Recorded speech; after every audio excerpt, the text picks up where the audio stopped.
Hello, and you're very welcome to another JMac podcast. I'm John Mann. Of course, this podcast is brought to you by Orgaretcha.com and Atak.ie. Use the promo code JMac podcast to get 15% off on Orgaretcha.com and get the best skins, gloves, and equipment on Atak.ie. Be attack minded. If you like what you're seeing, like, subscribe to YouTube because sports has been absolutely brilliant so far. And tonight, I'm joined by former Cork Ulster Daniel Goulding, former Wexford Ulster Matty Ford, and former All Ireland Club winner with Seagal's Kevin McCarty. So, really look forward to chatting to lads tonight about last weekend's action and 2 games in the wonderful Tailteann Cup this weekend, so we're buzzing for it. Matty, how are you keeping? Good, thanks, John. Quite enough weekend on the football front in terms of games, but geez, plenty to talk about and some very interesting results, and I'm sure we'll have a good dig through it here in the next hour or so. So yeah, looking forward to it. Happy days. Daniel Goulding, you made it back from Portugal in one piece. It's good to see that face again. I sure did, yeah. I'm all rejuvenated now. Kids gave me a grand break out there. So, yeah, looking forward to talking a bit of football, and I suppose the Tailteann Cup now is starting too. So, it'll be good now to see that take off as well, and hopefully get the respect it deserves. So, draws were made today. So, look, I suppose all the competitions are in full swing now. There we go. And Kevin McCarty, how are you keeping? I'm glad you're on, John, because in your introduction you mentioned 2 All-Stars and me, so at least I'm not the worst player among us all. So glad you're here. You know, I did say the All Ireland Club. Carry the water bottles, fella. You know what I mean? How's life, Kevin? Did you have a good weekend? Yeah. I actually enjoyed the football on Sunday, even though Matty's going to lay into me because I got everything wrong. But I actually enjoyed the Derry Monaghan game. So I suppose can't wait to speak about that. Super stuff. Yeah, lads, it was an exciting weekend of action. Once again, you had a couple of games, both the Leinster Championship and in the Ulster Championship, so we can touch on to the action that took place on Saturday in the Munster Senior Football Championship semi-final in the FBD Semple Stadium. It was Limerick 2-10, Tipperary 10 points, and Matty Ford, you nailed this prediction. That's a great win for Billy Lee. Yeah, look at it, and I don't really think it's a big surprise. To be fair, they've come in with a lovely bit of momentum coming in after going up in the league. I know they lost the league final, but they're tipping along nicely. And as I said, they should have beaten Tipperary in the league or in the Munster semi-finals a couple of years or 2 years ago. So look, I don't see it as being a huge surprise, to be honest. It was tight enough in the bet, and I know Kev went for Tipperary, and it was a toss of a kind. They were at home, and you would imagine home advantage has to be worth something. But this Limerick don't seem to care too much for reputations.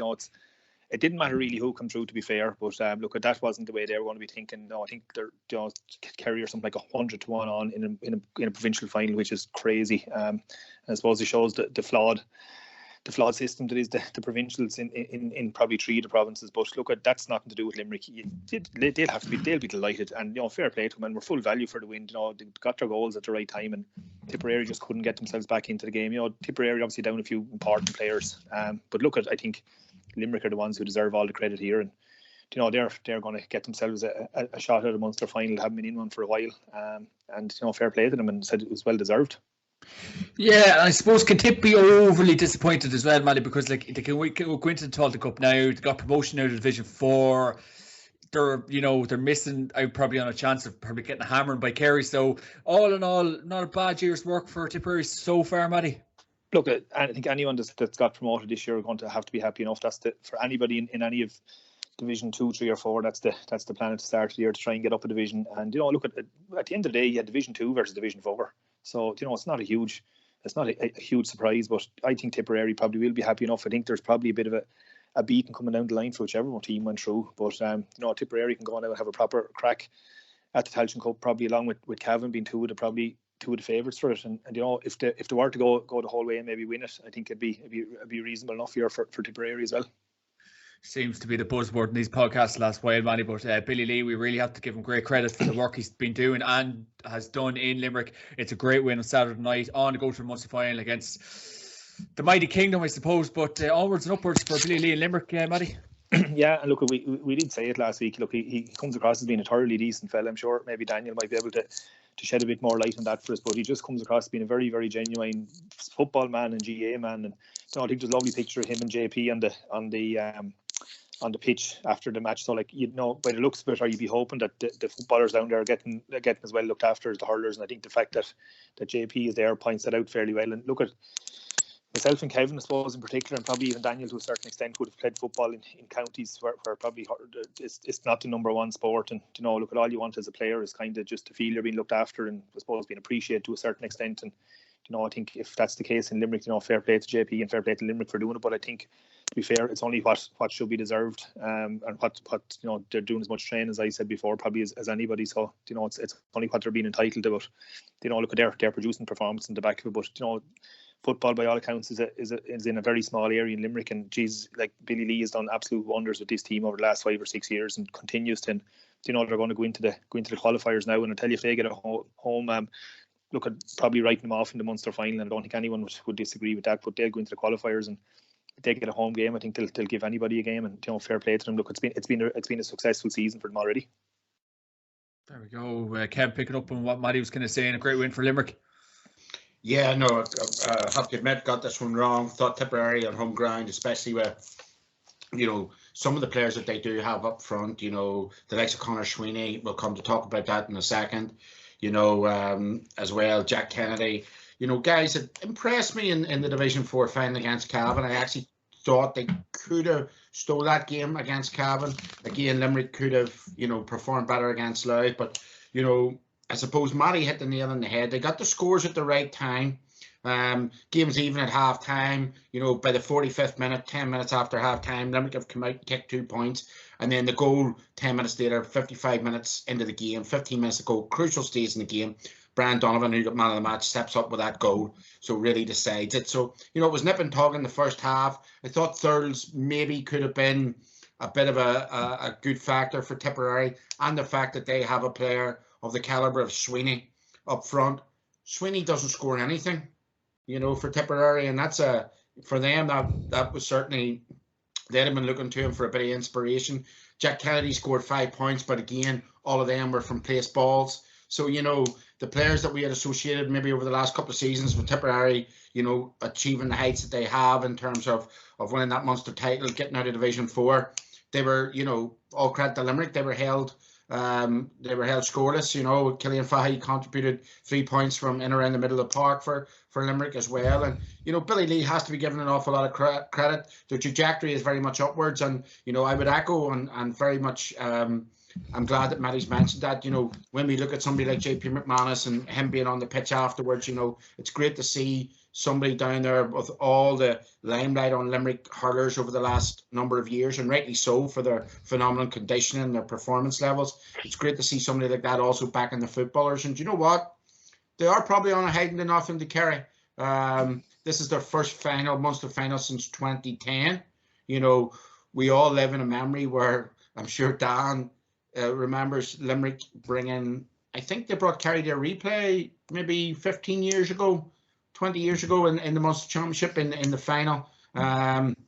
So, you know, nobody's expecting them to win. They're getting in there and hiding in nothing. It's another game against a top quality team. And certainly with them getting up a division this year, they'll be in through the back door. And you know what? As Manny said, going down to the Gaelic grounds, you know, the system that they have, the trajectory that they're on, and the way that they're buying into what the manager's been preaching to them. It's a great news story, actually. You know, it's really, really good to see that. And, you know, fair play to them, you know. There we go. Dan, what about yourself? A great win for Billy Lee in Limerick. Yeah, great win. Couple of things strike me about them. They're a massive team. Very, very physical, kind of have a lot of runners. I think the JP factor is definitely a factor. There's definitely money going in there as well. I know Canuck would have set up underage S&C programs for them as well. So look, I think they're getting the bit of backing that they deserve, and they remind me a small bit of Collins' Clare team a couple of years ago when they were coming. They kind of got a core group that really bought into it for a few years and made hay. And I think Clare did something similar. They went from 4 to 2 and became probably the second or third best team in Munster for a period. And look, Limerick are kind of after following that template now too. Whereas then the opposite would be said of Tip. I think they said in the Sunday game last night, frightening statistic that only 3 of the team that won Munster 2 years ago started this game. And look, that is scary when you think of it. So look, I think Tip, we talked about it earlier. We thought after the first 2 games of the league that they were going to have a write-off. They came back, but they're definitely in transition. Whereas, look, I think Limerick have a bit of confidence. They have a bit of momentum. Small bit like Derry in a lower level, but at the same time, you know, they're rolling through the leagues now. They're playing with confidence, and they have a manager and a kind of a setup they can believe in. And yeah, look, it's great for them to be back in the final. We'd have played them and had very close games with them in 9 and 10. And you know, when they have that kind of a mentality, they're very hard to beat. They were tough doggeds, and they love their football up in those small pockets. So, look, obviously a huge challenge against Kerry, but it won't be fun one thing anyway to have a cut-off, as you can be sure of that. On that point as well, Dan, like, can Tipperary be happy with their work so far? Because obviously they will avoid, you know, kind of taking a beat against Kerry in a Munster final. You know, in to go to the Tailteann Cup, they're probably second favourites to win it, Dan. So it could be a fruitful enough year for the men from Tip yet. Yeah, look, it's a tricky one, and this always came back to the argument with the Tailteann Cup that you'd rather be playing and having a chance of winning the All-Ireland, or look, I suppose, and that's the disparity in a lot of the provinces at the moment, unfortunately. I suppose Connacht is a bit competitive, Ulster is very competitive, but Leinster again and Munster, just it's falling asunder, and Tip are kind of in that situation now where maybe a year in the Tailteann Cup or 2 years in the Tailteann Cup they're better off, especially when they're rebuilding. And look, the other side of it then is Limerick. It's gone the crest of a wave. It's all new to them, this group probably, and they'll be dying to get into the Munster final and have a cut-off. And even if they're beaten by a good bit, they're into a qualifier, and it's been a successful year. But maybe the way Tip are and they're transitioning, and my Tailteann Cup is probably the best place for them to have a right good cut-off that. There we go. And moving on to the All-Ireland Under-20 Football Championship final in Carrick and Shannon. It was Tyrone 120, Kildare 114. And obviously we know the background team involved with Tyrone, Owen Mulligan and Derry Carlin, men with years and years of experience, and Paul Devlin leading the charge for Tyrone. So, Kevin, that was a terrific win for the Red Hands on Saturday night.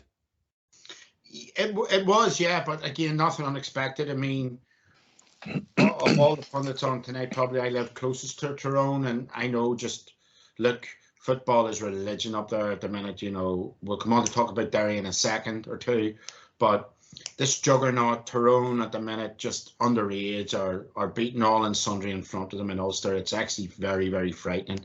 Bar possibly Donegal and at times Derry. Realistically, the other counties are so far behind at the minute. It's incredible.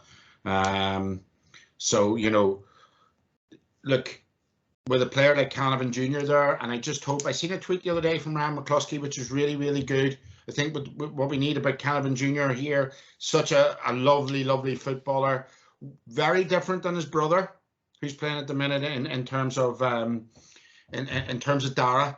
You know, Rory is a wee bit more physical, wee bit more better built than him. And you know, I think we just need to give him time to nurture him a wee bit more. It'll be really interesting to see now whether Tyrone are going to bring him straight onto the panel. If I was Logan, or if I was Dewar, I'd certainly be doing that. But maybe the smart money is just leaving him for a year or two. They've young Manny McLean's young fella in there as well, who's a tremendously physical player, good score getter, and a full forward as well.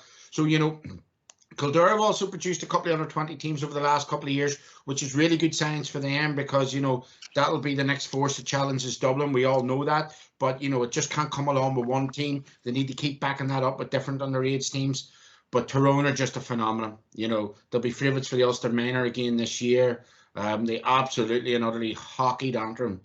In under-16s a couple of months back, it was a ridiculous scoreline. I think they scored over 50 points.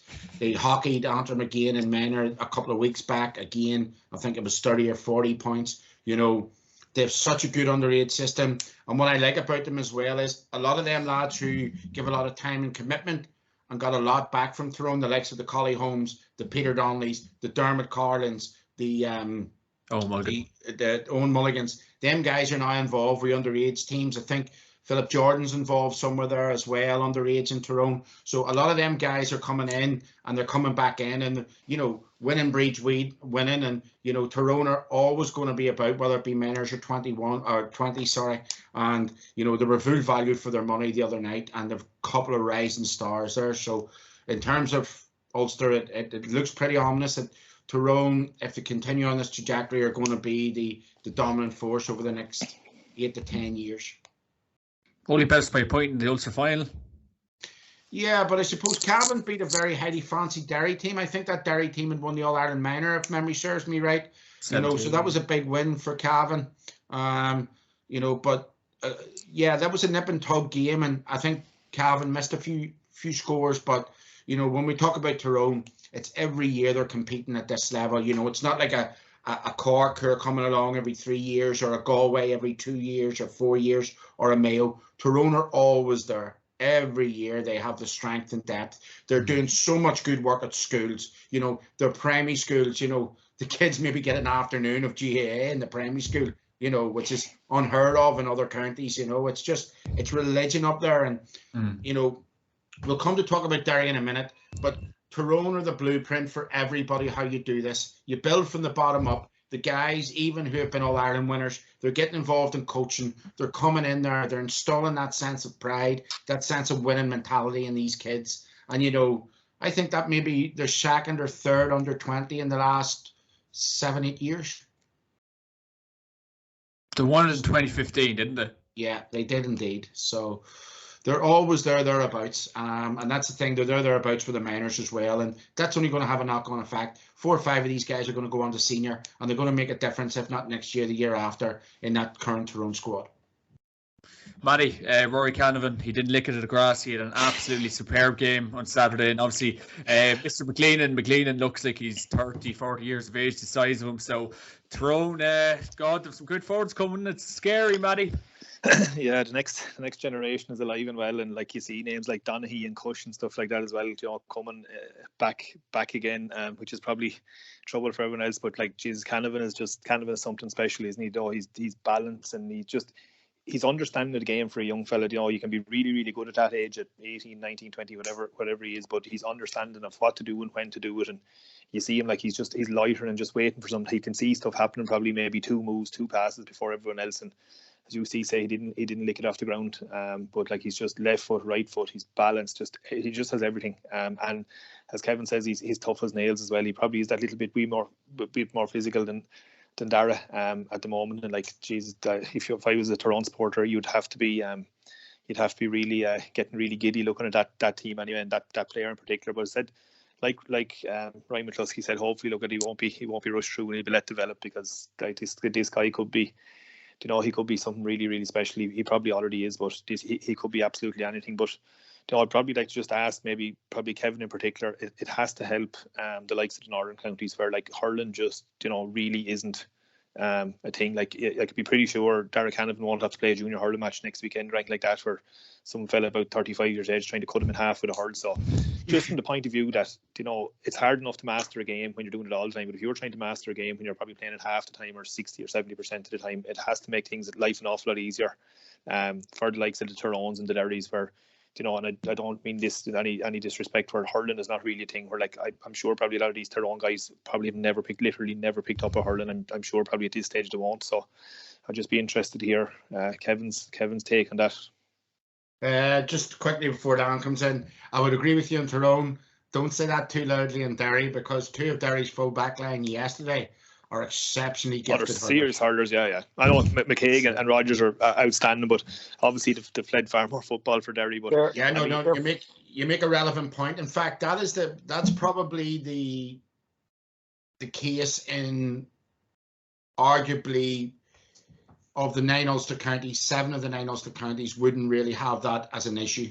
Let's be honest. Outside of the Tyrone team that won 3 or 4 All Irelands, bar Conor Gormley, none of them comes from a traditional hurling parish in Tyrone. That would be Carrickmore and Dungannon are sort of the hotbeds of hurling as well. So, and none of the Great Down teams came from sort of the Arch Peninsula. So yeah, you're 100% right in that they would sort of only concentrate on one sport. And I get what you're saying down in the likes of Cork City or in different places in Wexford or certainly Clare. You know, you're looking at people, you know, trying to be the dual star of the past. Yeah, like it's to be honest, it's a no-brainer. Like I know our team got to the All-Ireland semi-final in 08. I think of the panel of whatever 31 or 2, I think 30 of the 31 was playing club hurling as well, probably the following week or something like that. So, you know, you end up playing 6, 8, 10 championship matches a year along with a number of league games, obviously. And I think obviously concentrating on one, it has to be a no-brainer that, you know, you're giving yourself a far better chance of success. But look at they're the cards. I suppose everyone was dealt, and you just get on with it. But I think it has to be an advantage along the line somewhere. Yeah. CJ McGarty, not a bad Jude player, Kevin. He's doing all right for Tyrone Hurlers, and I don't know what it is now at the minute they're playing in. So they're Nicky Rackard. Nicky Rackard, they're back in Croke Park, yeah. But no, I suppose even down in Galway, or like Dan would know himself, and maybe it's a good question you ask Dan. I mean, it's a debate for another day, but I always felt that they're the dual player, and Matty might have an opinion on this. It was because of egotistical managers. Like we used to have, like in the same years we made the All-Ireland Club football final, we made the All-Ireland Intermediate hurling final. And the boys used to do all their fitness with the footballers and do 50 minutes of stick work with the hurlers then after it. But it was all because of managers were egotistical. And I always loved the Cork dual stars or the Galway dual stars of the past. You know, you look at somebody like Sean Ogue or, you know, even John Gardner. I don't know, Dan. I believe John Gardner was a great footballer in his day. Somebody like that. Yeah, so good footballer, yeah. Yeah. Oh, so Cadigan, people like that, even his brother Alan, you know. So that day's sort of gone because managers are expecting too much from players. But I get Matty's point, you know, about in Tyrone they're sort of really only concentrating on one game. Dan, last point on it. Good to see the likes of Owen Mulligan, Dermot Carroll giving a hand in the backroom team and, you know, playing their trade and giving all the knowledge they can. And I think Muggsy's doing serious work there. So good to see them boys involved, Daniel. And obviously on the Kildare point of view, Flanagan managing them and Emma Bolton back in the backroom team. Yeah, absolutely. Look, and Kevin raised it there at the start. It's interesting to see it. Like, I'd equate Tyrone in terms of how they play football as closely to Kerry as anyone else in terms of just pure skill. Tyrone, when they have a good team, their football is exceptional. Their skill level is very high. They had 11 scores, yes, or in that on 21-20 final. Like, that's scoring 120 with 11 scores is in an All-Ireland final that's coaching in my mind. It's effort, work rate, and coaching. That's what it is from a young age probably. And I'd see the same issues in Cork here and Kerry. We played them in under 20 and minor this year, and we scored a total of 12 points between the two games out in Tralee. And I'd always ask the question, how can two counties right next to each other with Cork having a much bigger population struggle? And it comes down to, number one, coaching at a young age, and number two, the schools. I think the schools are a huge thing. Kerry have it nailed as well. Kerry are always competing for the Munster schools. They're always winning it. Cork school football is poor. And you know what? I think it gives, I think the school system outweighs divisional and development squads. I think development squads, there's no real competition there, whereas the schools is where the real competition is, and Kerry have it nailed. They represent the semi-finals nearly every year, and they'll beat the Cork schools on kick passing alone.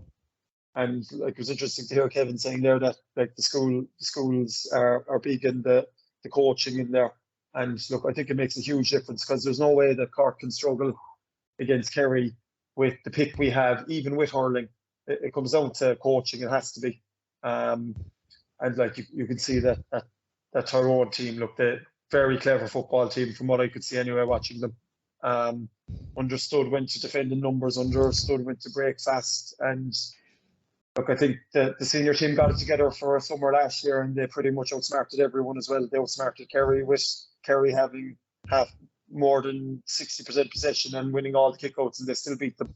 Mm-hmm. And look, I think Kevin's right. It's ominous for the next couple of years if that kind of effort and that kind of structure and togetherness is being put together in Tyrone at the moment. Yeah, it will be very interesting. One last point on that, guys. If you want to start, since 2000, Tyrone have won 9 10 Ulster under-20s, or under-21 as it was then, since 2000. Frightening. No, they're not going away. What age is Rory Canavan? He's only, what, 17, 18 years of age? I think he's just turned 18. I think he's just out of minor, as minor was. That is He's still in school anyway, they said, isn't it? That is just on him. I've never seen a young fella at that level not even look at the posts. Like, it's like you look at the Dubs now, and the Dubs are scoring in the scoring zone, and they'll have a second to look before they kick this lad. What he's doing is off the wall in terms of knowing where the posts are, how to move his body, how to get himself half a second. Yeah, like just the confidence and the skill level is scary looking. Obviously, he's an awful long way to go, but that was some campaign he put in there. Imagine a five-a-side team in the Calvin household. So Peter's son-in-law is Peter Hart. Yeah. Then you've got Dara. Then you've got Peter himself. Then you've got Rory, and Peter's wife could play a bit of football too on you. So they do Ireland's fittest families. That could be Ireland's best five-a-side team. Oh God, yeah, young Rory Canavan, like a young Matty Ford, or Dan. I think you're pushing the ball out a bit there now. He's a serious talent, a serious prospect. So I'll just look. It'll be brilliant to see where he goes from here. But it looks like the only way is up for him, and long may it last. And you'd pay to go in to look at someone like that. So hopefully there's plenty more those days to come from him. I'm sure there is. Frightening prospect, lads. That man's going to be around for the next 15 plus years, I'd say, but he's an absolutely class act. And well done to the Red Hands on winning the All-Ireland under-20 title on Saturday. So we'll move on to yesterday's action, lads. In the Ulster Senior Football Championship semi-final in the Athletic Grounds, it was Derry 3-12, Monaghan 17 points, a Rory Gallagher-inspired victory for the Red Men. Daniel Goodlin, another absolutely unbelievable display. And Rory Gallagher, this man's going places. Yeah, it's crazy really to think of it. He has this knack of, obviously, they just totally buy into what he's about. And he must be unbelievable at getting his message across to what he wants from his players, because they all know their role to a T. Donegal were the same. Like the time and effort on the training pitch must be ferocious to kind of be that collectively in sync with each other. And of course, then look, they're very good in the counter attack, and McInnes is GC some operator. I hadn't really heard much about him until the last two games, but he is some machine of an athlete. And yeah, like they're a bit like, I remember, I think I might have said this on the pod before, when playing against Donegal in 2011 or 12, was it 12 when they beat us, the first time we'd really come across it, like two backs leaving to attack at a time and then take your breather and defending, and then another two going at another stage. And just again, knowing your roles and understanding what your role is at a given time. And who was marking you that day, Dan? Who was on you? Oh jeez, I was marking one of the McGees. That was a nice clean afternoon. Yeah, Eamon was sound out, yeah. But like this carry on of one of them would make a burst, and like they take you 100 yards and they mightn't touch the ball, but like you'd be sure you're getting flat, and then they'll get their breather. Whereas when a bit different back then, but it's the same principle. Like when you get back up the pitch, you have to come alive then. Like, and after running 100 yards and trying to get back up the pitch, it's tough going. And if they've that nearly sequence between the six of them, it's as I said, like the coaching and the ability to understand their roles is a lot of credits due to them. And obviously they have a siege mentality going on there. They're fully bought into it. A bit like Donegal, they're a mirror of Donegal in 2012 in terms of how they're kind of taking Ulster by storm now. And of course, if they've McGuigan up front, and they're efficient enough up front as well. And there's no egos in that team. You can see it. They're all working for each other. And if you have a keeper as well that can bomb an 80-yard kick pass as well to set up the goal, you're not doing too bad. Dan, a word on obviously Benny Heron. He has been there so long. I can remember him playing against Cavan in 2013 in the qualifiers, and he's still on the bounce. He scored 2 terrific goals yesterday, so I'd say you're keeping a good eye on him. Yeah, look, he's just works hard. He just epitomises the team, really. When Derry get their 15 men behind the ball, they're the first 2 up front, McGuigan and himself, and they're leading the line defensively, pushing out. And it's nearly like soccer when Chelsea put 3 rows of 4, 3 rows of 3 blocking up and then break at a counter. They're expected to go up the pitch and come alive when they get up there. And I suppose the conditioning levels for him now, especially, he's there maybe 10 plus years, and like he's getting his just reward now. And even for the second goal, he came out and collected it and gave it off, and he was the fella that made the run in behind unselfishly. And look, it was spotted, the ball was put in over the top to him and stuck it away well. But I'd have definitely come out and collected that ball, and if I popped it off, I was standing still after that. Just the awareness to be able to get out of the group, and I suppose create kind of a bit of depth in the attack again. And I suppose that's coaching again. It comes down to coaching and time on the training ground together. And look, Derry had an impressive league, but I suppose watch it now, you think they nearly kept a bit of a reserve, which is even more impressive. You usually see the Monaghans of this world and the Roscommons to an extent, and the race is running the league after putting in a massive shift in the league. But Derry obviously have a bit of reserve here, and they're playing as fresh now as they were in the league. And tell you, I'd put them. They're not favourites for the Ulster final, but I'd be putting them favourites given on the form and momentum they have. What impressed you most about the kind of Derry's performance? Was it the work rate? Was it just the desire to win? Because obviously it was a very workmanlike performance, a very Rory Gallagher-esque performance, Dan. So the real deal, Daniel Goulin. Yeah, they are. Look, I suppose what they can do is they can be very disciplined defensively in terms of how they set up, but then to counter that, when they're attacking, they attack with abandon. And it's a very hard thing to be able to mash the 2 of them together. Like most teams will struggle, you're either all or you're one or the other. But look, and I suppose up front then at the top of it, they've McGuigan up front, and like even when he's quiet, he's going to get 2 or 3 from playing. He's going to kick all his threes, and Conor Glass in the middle of the field is a supreme athlete as well, and a very good football brain. And they just have a good, hard-working group and a very good understanding of what they're about. And look, I wouldn't fancy. I think Donegal are going to be having a lot of headaches over the next couple of weeks getting ready for this Ulster final. Word and Monaghan, Dan. Where did it really go from here? Because I'm presuming Banty was putting a lot of emphasis on this year. Gets Liam Sheedy as the coach at the background, and probably a lethargic kind of performance by Monaghan yesterday. Didn't really have many answers to the questions Derry were posing. So back to the drawing board for Mr. Banty McEnany, Dan. Yeah, it is. And look, like it's a lot of the same players are there with Monaghan every year. I don't know how much of a freshness is there. They're nearly a team that have trained so well for the league. They fight for their lives in the league, and every time they get to the championship, they're missing that extra little bit.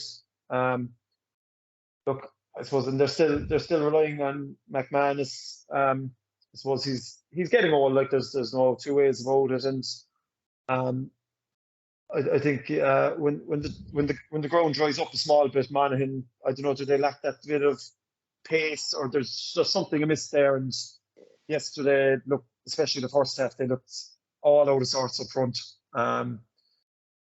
Couldn't take the right shooting option, had a lot of balls, dropped short balls wide. I think that they got their first point from playing the 31st minute, and that came from the wing back. Just didn't look at the races, and they just strike me as a team that are missing something when it comes to championship, kind of the dry ground. They're a league team, and they'll always give anyone trouble in the league. But I don't know, Kevin might be able to have probably a bit more thoughts on it, but I don't see them playing as much. But it just strikes me to be missing that little bit of cut when it comes to championship time. Kev, what about yourself? John, I think I sent you some stats earlier. Is there a possibility we can get them up, or Hold on, I can. Dan and Matty might actually be able to. I think these are really interesting for anybody watching in on it.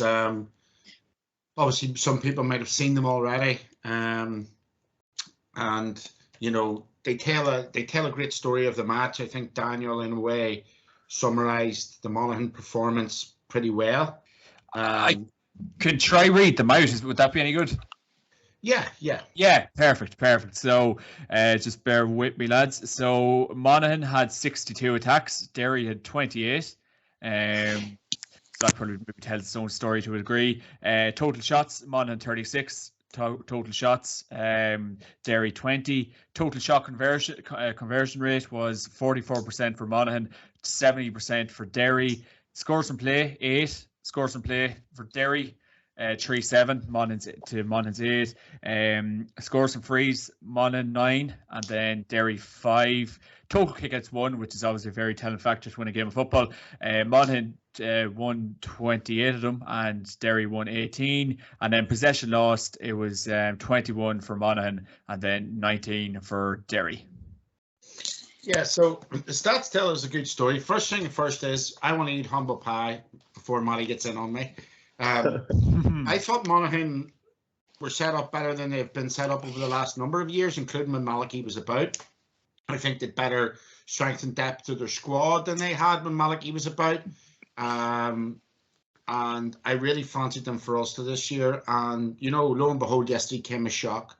Now, when people talk about a shock, I'll try to explain to people who don't understand this up and down the country. Obviously, Ulster people do. Derry is a monumental football county.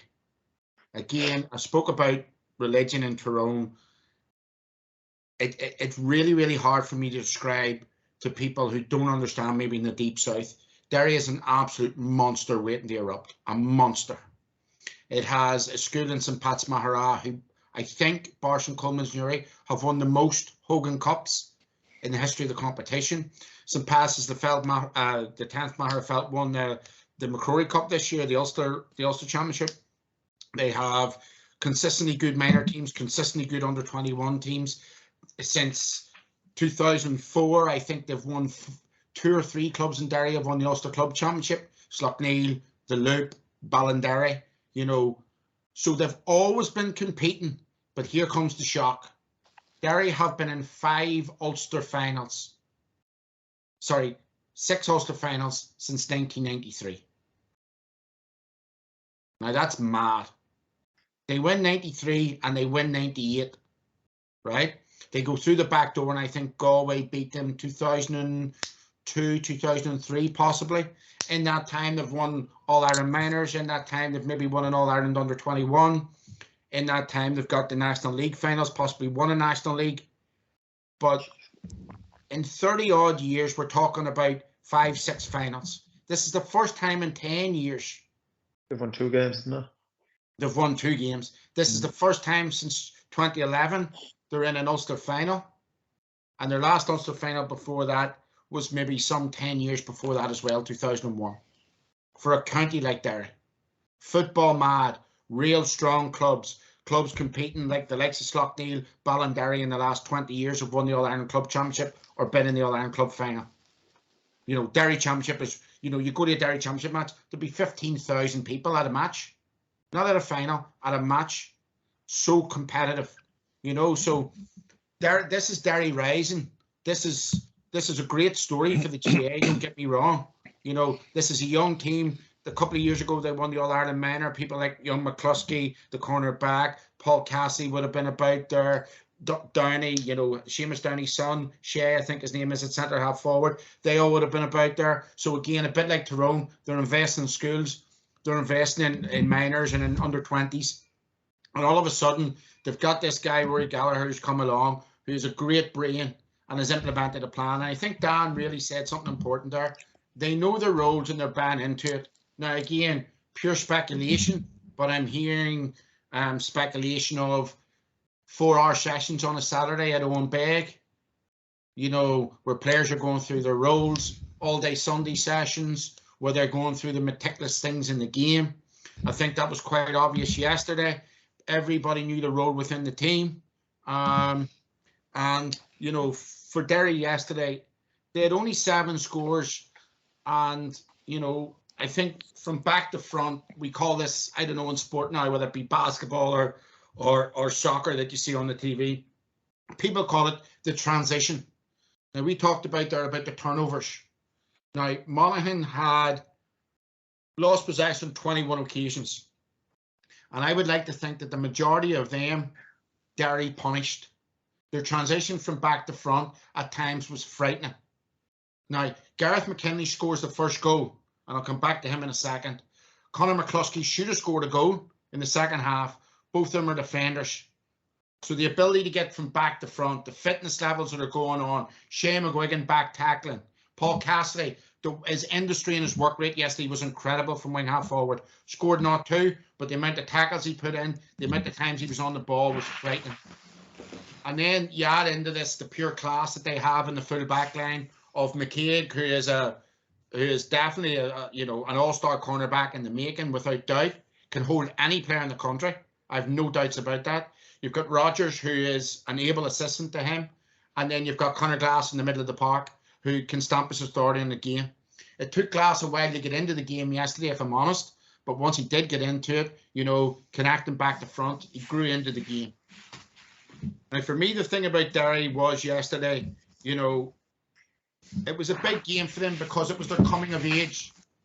They had a guy corner forward, Benny Hearn, and I think Brenton Crossan from the Irish News tweeted today that it was a really good game for him because he's seen the worst of Derry over the last 10 years. A great servant, you know, and Rory Gallagher sort of kept faith in him. He didn't really start the first couple of games in the league, but he's a beautiful left foot. And yesterday he popped up, and you could see what it meant to him when he scored the second goal especially. You could see what it meant to Rory Gallagher on the line. And more importantly, if people watch at the different camera angles, online, whatever else, what this meant to the people of Derry yesterday. I would say, to be in Derry and Maherafelt and Mahara and Derry City on nights like tonight, you can start to feel the fever rising for this team. And they have a massive momentum going in. And you know what? They have an inner belief. They have a structure. They have a game plan. They know where they're going. They have a bit of strength and depth, albeit they lost Cian McFall to America, who's probably sitting in Boston now wondering what he's doing in Boston. Well, I'm not sure. And this is a massive deal for Ulster football. It really is. Derry are sort of back coming to the table again. And that's what we need. And Ulster final day is going to be absolutely and utterly beautiful because of that.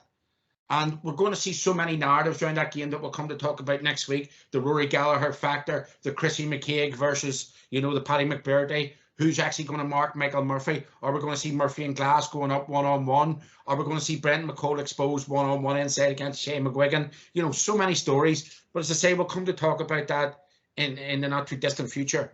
Now, one last point in Derry. Daniel talked about Gareth McKinley. Gareth McKinley is everything you want in a footballer. He comes, his father, Martin McKinley's married, managed Ballinderry to an Ulster Club Championship. He is a nasty little bastard when he wants to be.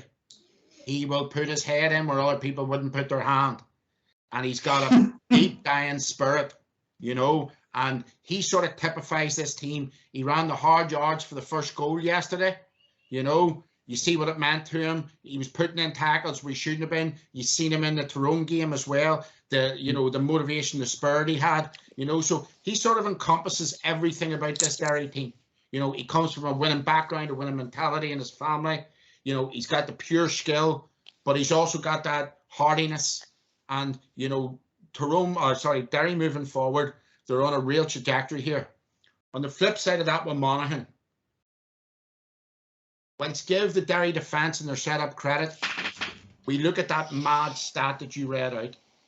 They scored less than, I think it was 44% was their total shot conversion. They had 62 attacks. 62 attacks.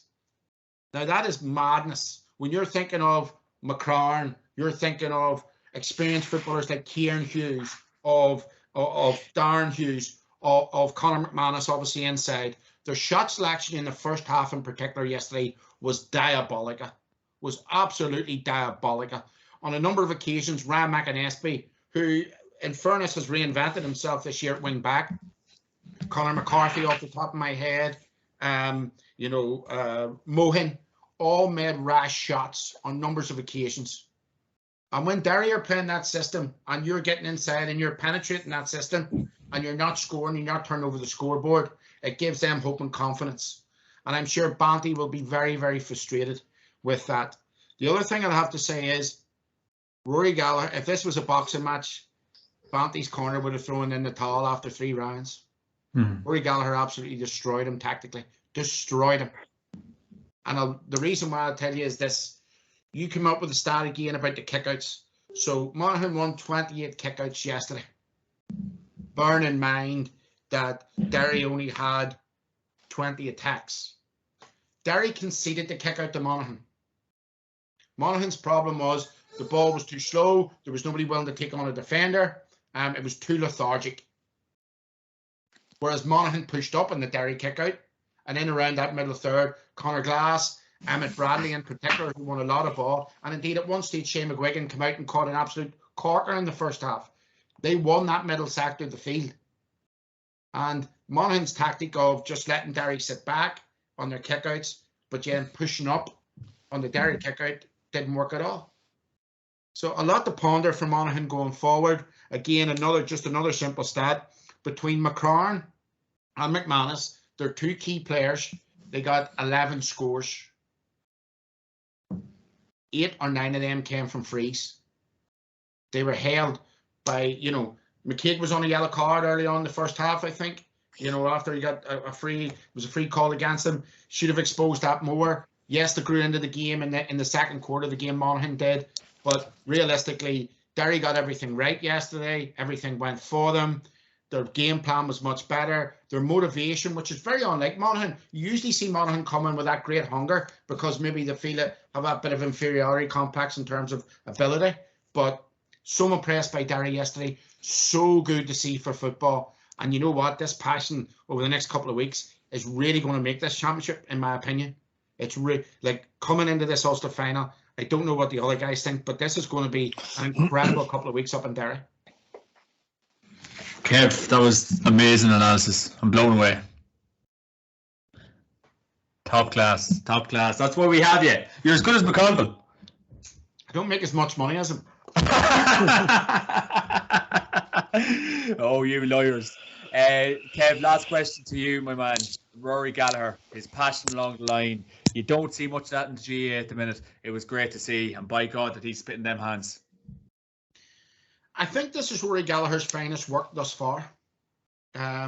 Remember that he's coming into a county who, I think, as I said, they won a National League maybe 2002, 2003. They've always produced wonder footballers. Like Matty will be able to tell you going up to Derry marking Sean Marty or marking a Paul McFlynn, or we all know about the talents of Enda Muldoon or Anthony Tohill or Conleth Gilligan.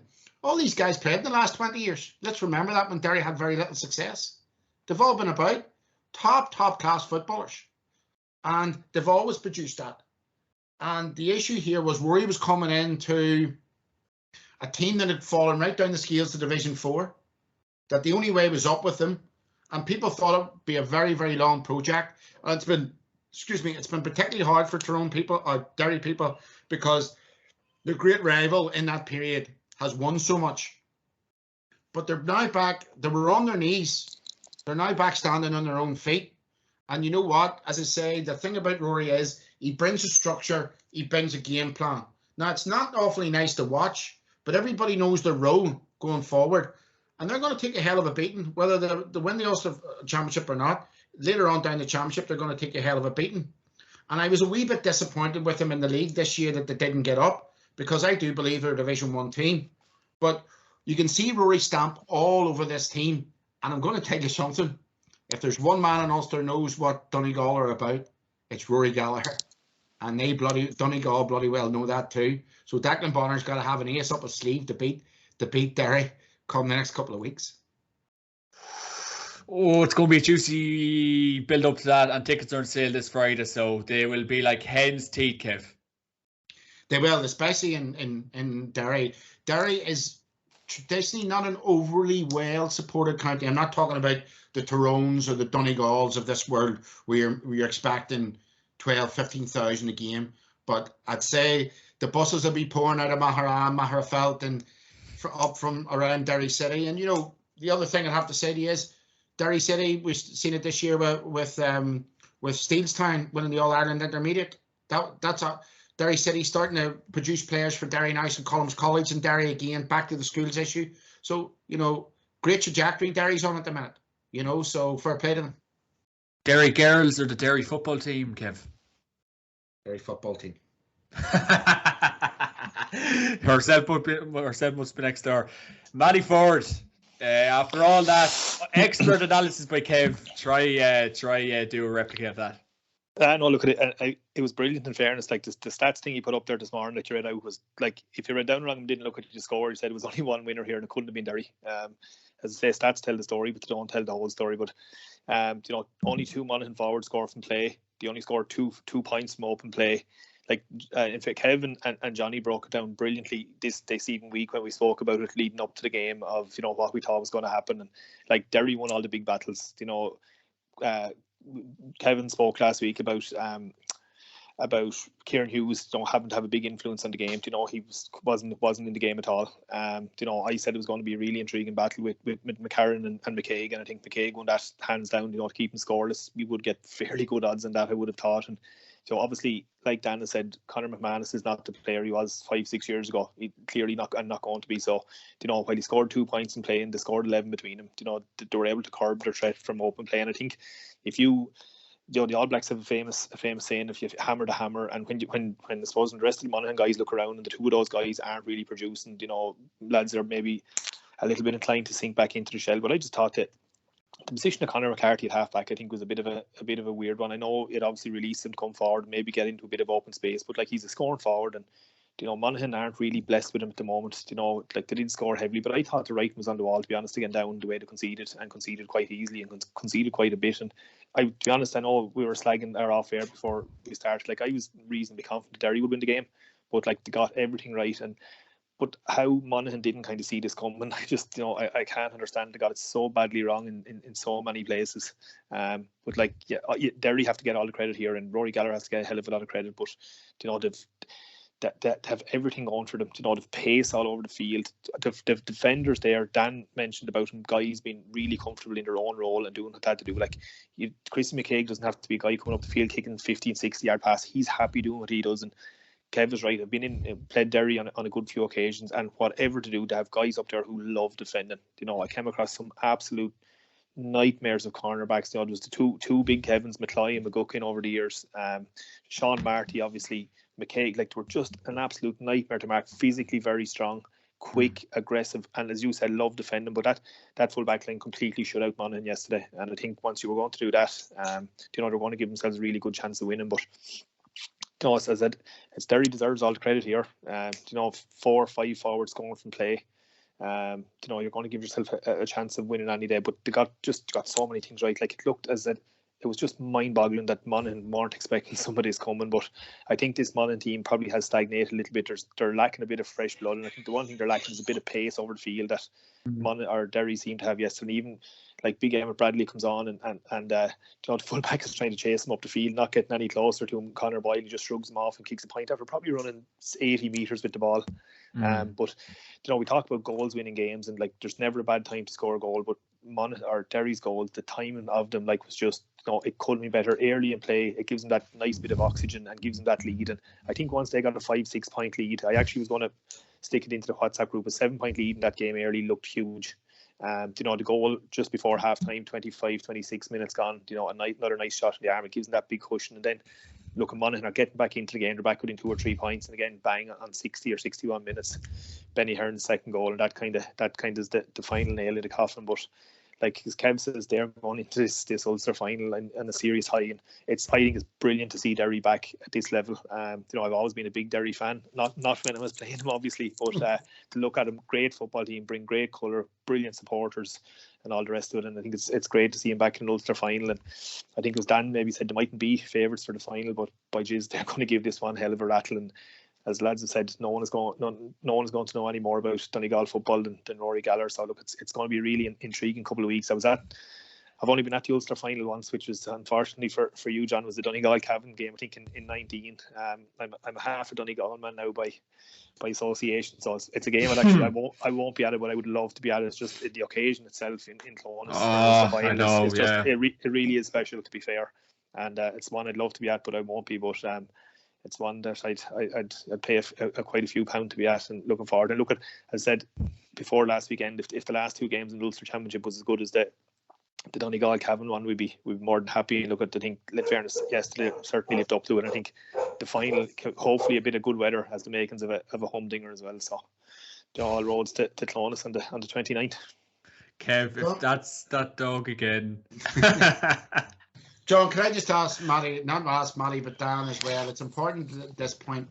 We take away many things from a game, who scored or who made a great tackle, whatever else. Matty made one of the best points since we've been doing this podcast ever about, boys blasting the ball to the net. And I made a point earlier on the year, if there's coaches watching this or kids watching this, Niall Toner, remember the long ball comes in from Lynch and Toner wins the ball. And forwards are inherently selfish. But what he done was he drew all the defenders and popped the ball to the side to leave it easy for Lynch to score into the net. And for me, that was just a brilliant point about how this is a team. You get selfish footballers sometimes who would think, right, name and lights, glory. He drew everybody into the fence and just knocked it to the side. And it was so easy for the guy to score. And we talked about this maybe with Conor Madden, I think it was in Croke Park, or people like that, And I think just that's Matty's point coming through, just how easy it is to finish. You take that Donegal team back in 12 as well. They were similar, although they had Murphy and McFadden in up front. They very rarely took pot shots. They were unselfish and efficient, but they were very efficient. Yeah, same thing. That's Matty's right. That's what the team ethics about, and what they do then is they're quite happy to defend, but they're knowing, they're confident that they'll grind you down, that you're going to make enough mistakes and turnovers, and that'll just eat the other team's confidence then. And that's what they pride themselves on. And I think, Kev, you said it before the game, defending 50 yards, you can defend it well, which they're doing. Like the other team are there's a difference between teams that try to play a blanket and teams that actually understand how to play it and understand that the importance of the blanket is that once you do get the ball back, that's when you do your damage.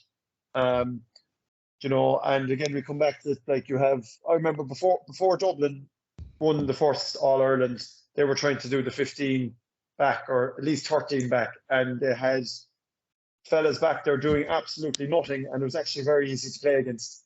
But the problem is when you have 15 fellas in a blanket that know what they're about and know that the minute you're only minding a pocket of space, you're not letting anyone free, you still have a job to do, you're not just back there doing nothing. And then the minute that you come alive when you win the ball back, that sucks the life out of teams if you know how to do it. And I just think finally, and well, from me anyway, I think they mixed it up really well between long and short. We're prepared to carry it at times, and we're more than capable then of kicking long at times. Obviously, the keeper's kick pass in for the second goal was proof and point, but to have the players capable of doing both, whether it has to be carried short or carried hard through players, like Emmett Bradley would have done, or being prepared to kick it long, and like McGuigan and these guys up front have serious hands as well, and well able to win their own ball.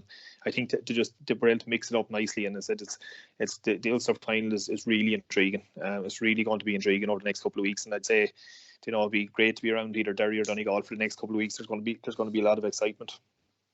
And John, just the last point on it, just that I thought, not on the match, but it wasn't just truly beautiful that Derry won this weekend. It was the 25th anniversary of Sean Brown's death, who was tragically taken and murdered as he was locking up the gates to Blahy Football Club. So maybe he was just looking down on them, one of our own GA volunteers who unfortunately met his death in such a cruel and despicable way. So our thoughts are with them as well. Yeah, absolutely. Very last point on it as well, Matty. The future for Monaghan. I know Bantry really was setting the sights to win an Ulster Championship this year. The league came as an extra thing, but getting Liam Sheedy, getting basically everyone involved this year, everyone was back. But I don't know, was this the end of the road for Bantry McEnany and Monaghan for another year, Matty? I don't know about the end of the road for Bantry, but to be honest, it's not looking healthy for Monaghan to do. Dan made a very valid point that they put so much into the league over the last couple of years, and particularly their last 2 and 3 league games to avoid. Been like Houdini the last couple of years, avoiding relegation, on the last day with late points and draws and literally everything going. And like, that sucks a lot out of you mentally. It's not even physically, it's mentally. You can only go to the well so many times, I think, in a championship season, and it kind of feeds a little bit into the dual player as well, that you need that break, you need that couple of weeks between games, I think, to get yourself mentally going again, whether after a win or a loss. Probably obviously harder after a loss, but I think that's why we don't see a lot of the dual player. But I think Monaghan, we spoke about Michael Murphy's influence on Donegal on numerous occasions here, and I'm sure we will again coming up to the Ulster final. But Conor McMahon has been that same player for Monaghan, and like, you don't replace a player like that. There won't be another Conor McManus in Monaghan. McCarron's a good player, McCarthy's a very good player. There's going to be other good players in Monaghan. They're not going to be Conor McManus, and it's just going to be as simple as that. And you can't replace a once in a generation player like that. And I think when he goes, and probably look at, he's obviously less days left than he has behind him. I think that's going to leave a huge hole. But to be honest, I see Monaghan struggling, and I think if they stayed in Division 1 next year, they'll be doing very well. But look at, maybe be better off in Division 2 for a couple of years, kind of regroup a little bit. But they don't seem, like Kevin is talking about, what Tyrone are winning underage. Like, in fairness, Cavan are back strong underage, Derry are strong, but Monaghan don't seem to be a team that are pulling up any trees at underage level. So, I suppose the conveyor belt in Monaghan doesn't seem to be as healthy as it does in some of the other Ulster counties. And I think there could be a bleak couple of years ahead for Monaghan, looking at the displays over the last maybe year and a half. And you can see Ponty staying on anyway after this year as well. I don't look at it. It's going to be very hard, as you said, bringing in the people he's brought in and trying to look at throwing everything at it. And that's what he does. And look at he had a great year when he was here in Wexford, and he really gets people behind him. And he's a 100% football man, in fairness to him. But I think that maybe the writing could be on the wall for Banty as well, because it only seems kind of to be going in one direction. But we'll see where they go through the qualifiers. They are still going to be a tough match for anyone if they get a home draw in Clonus. But to be honest, I can't see him making a lot of headway in the qualifiers, if I'm being honest. There we go. Beautiful analysis on that, lads. Happy days. And unfortunately, lads, we have to move on to the Leinster Senior Football Championship semi-final in Croke Park yesterday. It was Kildare 121, Westmeath 215, high scoring game, but we unfortunately knew the result before the game was going to be taking place. I was listening to Anthony Moyles and Off the Ball this morning, and he was giving out about the ticket prices. No food in Croke Park, lack of buzz about the place, and it was just a disaster for Dave by all accounts, especially for a Meath fan. But Daniel Goulding, is there much to say about this game? Sorry, Kev, did you say, or John, did you say the Dublin game or the Kildare game? Kildare game, yeah. Look, from a Kildare point of view, they have a savage full forward line. They're getting better every year, to be fair. They have a new management team with a lot of knowledge and a lot of experience as players and coaches. And you can definitely see that they're the second best team in Leinster, but I still think they probably have a bit of way to go. Croke Park will be different to Newbridge in a couple of weeks' time, and you'd expect Kildare to beat Westmeath, and look, the fact that it was actually close at the end, they were never going to lose it, but it still got close at the end, and I think it's probably just a year or two too early again for this Kildare team. I think, look, it's the first year of new management. I think they'll give Dublin trouble, but I just think that defensively they're going to be too open again. Conceded too much for me. We're loose defensively. And look, I think Dublin are going to exploit that. I suppose Hyland and Daniel Flynn up front, and they're great to watch, and they'll get scores against Dublin, but I think it'll be a similar tale to the last couple of years. Unfortunately, I think Dublin are going about their business nicely. And look, I think when it comes to that, I might be wrong. I think Dublin have too much, but look, because they're moving in the right direction. I just think that it's going to take another couple of years. Need to find another couple of players, especially defensively, I think, to make a dent into Dublin, I think. But yeah, Hyland is a great bit of stuff to watch as well. He's a jink there in the second half. Mother, God, he nearly turned me around in the seat at home. When he did to the corner back, it was reckless. Yeah, and look, I think their full forward line contributed was it 111 they kicked out of their total, and Look, dangerous on forward line, but again, the age-old question with them, will they in the Leinster final, will they be able to get enough ball to them? That'll be the question. So look, Kildare are going about their business, but I think they'll have to improve if, like, conceding that amount won't wash against Dublin, and I suppose big 2 weeks ahead of them to be, I suppose, tactically and defensively set up to stop Dublin, who seems to be getting back to their old selves and have are kind of their workman-like kind of performances are coming back. Matty, your take on events between Westmeath and Kildare yesterday? Yeah, look, similar to that. They never really looked to be in trouble. There was a bit of a whirlwind start to the game, all right, with the Westmeath goal, but I think it was probably maybe only papering over through cracks. Look, you have to be realistic. Kildare, after beating two Division 3 teams, they've scored, look, I think it's 340 or 341, which is itself is impressive, but they will be coming up, it's like we said again, Loud going to play Kildare a couple of weeks back. They'll be coming up again a much meaner defence, and a Dublin team that seems they've got a bit of a swagger back in a couple of weeks' time. But look, they've done, I think it was asked of them so far, they were quite impressive, but like, just from the point of view of what Daniel says, what they conceded going backwards, is not going to work the next day. To be fair, look, at the forwards put up a huge score again to starting 6 forwards, all scored. I think 118 between them is fairly impressive shooting. They will get chances against Dublin, but it's what they're going to do going backwards, I think, is going to be the telling factor. And always said about most football matches, but the midfield battle is going to have a huge bearing on this game. And Keely and O'Callaghan are more than decent midfield, and if they can get kind of close to parity, I think they'll give themselves a shout. I think they can keep themselves in the game. It's probably as close as they've got to Dublin over the last number of years. But I still expect Dublin to have too much from. But look, there's not a whole lot you can say about it. It was we kind of nearly brushed over it last Monday evening. Kildare would win with a bit to spare, and they were literally the one pulling up, the one on the bridle, I suppose. And Westmeath never, in my opinion, never really threatened them. And John Heslin, apart from him, they hadn't a massive Ryan O'Toole, actually, in fairness, done quite well from centre forward as well, but they just didn't have enough of a scoring threat to really put it to Kildare today. Kev, I suppose on a separate point, I was referring to Anthony Moyles, what he was saying this morning and off the ball. Ticket price is outrageous. Not much entertainment at half time. They ran out of hot food. The place is just like a morgue, he was saying at times. So, Kev, it kind of keeps referring back to your point. It's a bit of a mess at the minute. I'd rather not comment on this until we come on to the Tailteann Cup. But yeah, we're in deep trouble in certain ways. But we'll talk about that when we come on, maybe to the Tailteann Cup. Just one or two more comments on the boys. Facts, yes, Matty and Dan hit the head, nail in the head. This match was so open. It was like a Lady of the Night's legs, if you understand what I'm saying. It was like, at one stage, like, I think Westmeath scored something. He was always going to use it. Lads, has he used that one yet this year? Have you just been listening to him? I haven't. I don't. He'll be representing himself yet.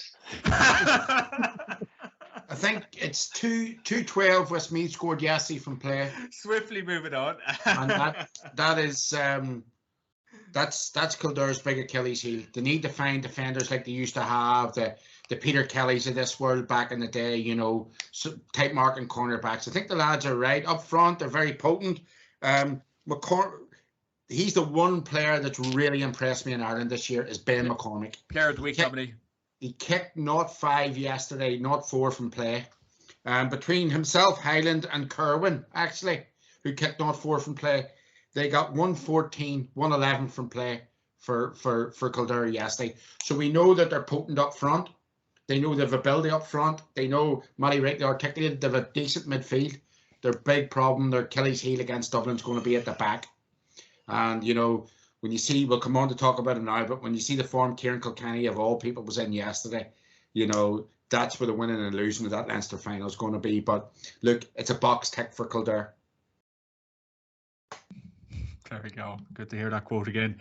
Here we go. It was Dublin 127, Meath 114. I think the funniest thing coming away from this match was Jordan Morris pushed Lorcan O'Dell out along the sideline, and he'd done the Winge face at him, so I think that's about it. And he's going to be transferred to a club in Cavan, so he's going to get a rude awakening. Daniel Goulin, your thoughts on this mouth-watering contest that took place in headquarters yesterday? Is brought to you by Orgarech.com and Atak.ie. Not much to say about it. Podcast to get 15% off. Yeah, look, I suppose Dublin are impressive. I think they're doing what they have to do. Attack-minded. I'm liking what you're seeing. They're after rebounding from, I suppose, getting relegated. James McCarthy back fully fit, driving on the team, introducing kind of all their stars that were kind of missing. They're kind of all getting game time. Khan's got another game under them. Yeah, look, there's not much to say about them. They're just very disappointing. So you'd have hoped Meath would have a bit of fight about them. Did you agree with Kieran Whelan's comments yesterday? Last night, even. I did, yes, I did. Yeah, I would have agreed with them. Like, God, conceding 127 is scary, and Dublin probably in second or third gear. I think, like the two sending offs, if there was a bit of bite like that in the first half when the game was close, then you'd have said, right, fair enough, but not at the end when the game's over. I don't know. I saw Meath against Cork this year, and Cork were poor, but Meath had that bit of fight and they were up for it, and they were on kind of they had a bit of bite about them. Jeez, there was none of that yesterday, and I suppose it was routine for Dublin. Dublin didn't get out of second gear. But you can bring the ball into the scoring zone and kick points at your leisure with 2 seconds and getting your head up, there's something wrong. So yeah, look, Dublin, job done. Meath, very disappointing. I might be controversial to say this, but if Cork got Meath in the Chelsea or in the qualifier, I'd be delighted. I think they're under serious pressure. It's going to be a hard rebuild there to get themselves right after taking a beating like that. Dublin, yeah, on a crest of a wave. It'll be interesting to see, are they really at it, or was the quality they were playing just that bad? So look, Kildare would provide a much sterner test from them, but I still think Dublin have the bit between their teeth again to a certain extent. Will it be good to win All Ireland? I don't know, but I think it'll be good enough to win Leinster again. Dan, of course, obviously touching on to Meath, Andy McEntee. Probably his last year in the job, really. And I think James O'Donoghue said last week that they should have a mindset, right? This could be potentially Andy's last game, go out, give it their all. But Meath just didn't give it their all yesterday in headquarters, Dan. No, they didn't. And again, they're another team. There's an awful lot of, maybe I'm wrong, there seems to be an awful lot of turnover in their group the whole time. They just don't seem to be fully invested into it. They don't know what their role is. They don't seem as a panel to be fully bought into what they're about. And I don't know, is it the fact that they know they have to play Dublin every year, but I suppose they got relegated from Division 1 last year.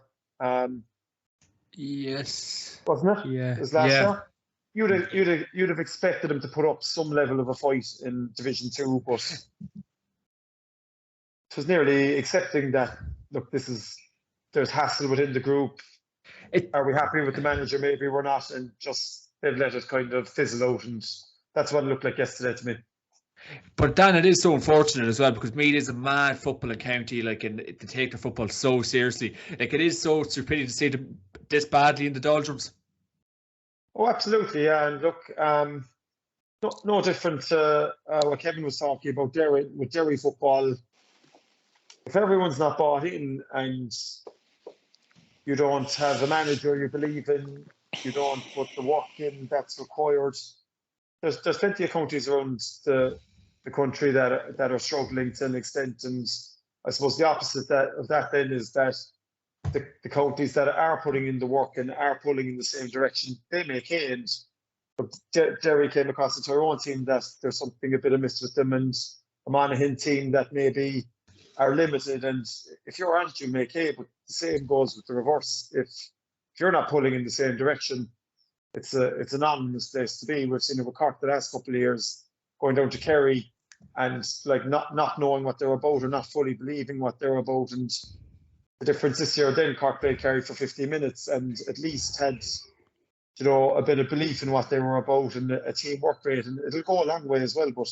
But if you're turning up to Leinster semi-final, and you're thinking Dublin might be kind of a bit off and not putting in any bit of a performance or any bit of fight, then the writing's on the wall. Then it's not pretty to see for Meath as a footballing county.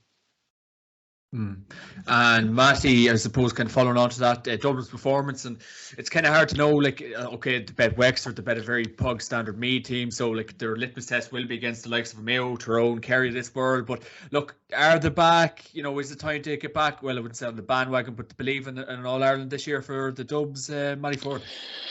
Well, I just think by the nature of the way the championship is going, they're right up there, because like Mayo, obviously Tyrone, I don't know how the championship have regressed significantly since winning All Ireland last year. Mayo seem to have come backwards, so they were two of the top teams last year. Kerry obviously are right there, and I think Dublin are absolutely still there. But look, we won't really know. We mightn't even know maybe when to play Kildare.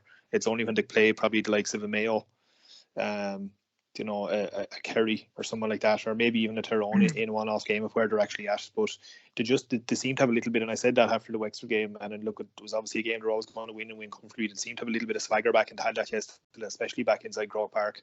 They're familiar surroundings, and just the ease they're kicking scores with yesterday, like in around the D, as Dan says, with 2 and 3 seconds of time to get the head up, and will I go left foot or will I go right foot or whatever. I think, and like the only thing mildly interesting from the game, I think that they scored 16 in their first 17 shots or something along those, something ridiculous. Like, but they were literally from in front of the D. They probably should have been scoring 17. It was 17. It was that easy, and it was one of the most un-Meath like performances. We all know what the Meath teams of old are like. They wouldn't have went into Croke Park and give a Dublin team an easy ride like that. And look, it was a non-event. It was a bad challenge game. There was no atmosphere. There was no crowd. It was really poor. But Meath are apparently probably the third best team in Leinster. I think Dublin just have most of the teams, or probably all the teams at this stage in Leinster, just demoralised that they know they're on a hiding to nothing. They know they're going to get beaten, and probably get beaten badly if Dublin put their mind to it. And that's the way Meath played yesterday.